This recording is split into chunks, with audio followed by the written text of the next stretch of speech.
Hello guys, अस्सलाम वालेकुम। कैसे हो सब? अजान कितना टाइम हो गया? कितना? ओए होए शिट, जो मेरा टाइम लंघ गया था। शिट, ये रात में मैं सोया नहीं था, जिसकी वजह से जल्दी उठ नहीं सकता। मेरा टाइम भी गुजर गया।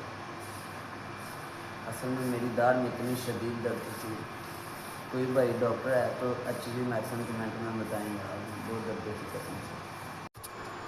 अच्छा, चलते हैं, शावर लेते हैं, कपड़े चेंज करते हैं, फिर मुलाकात होगी। देखते हैं आगे क्या व्लॉग बनाना है।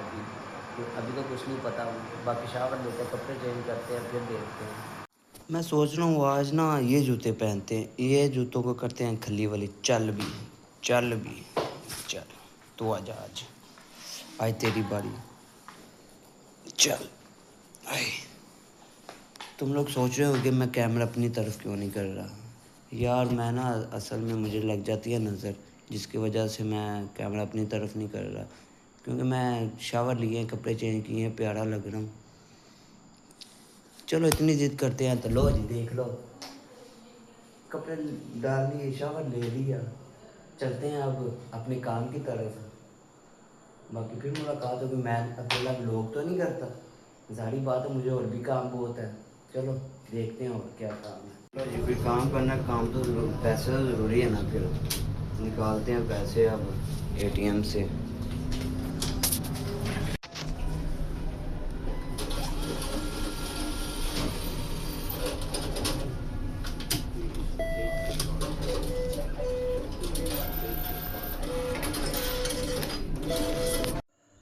यार की व्लॉग बनाइए।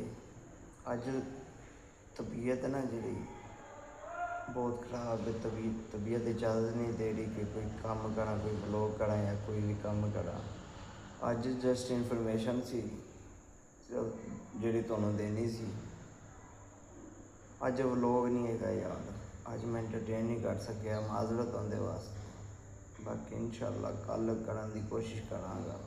अज एक गर्मी भी बहुत है तो तबीयत नहीं ठीक है मेरी।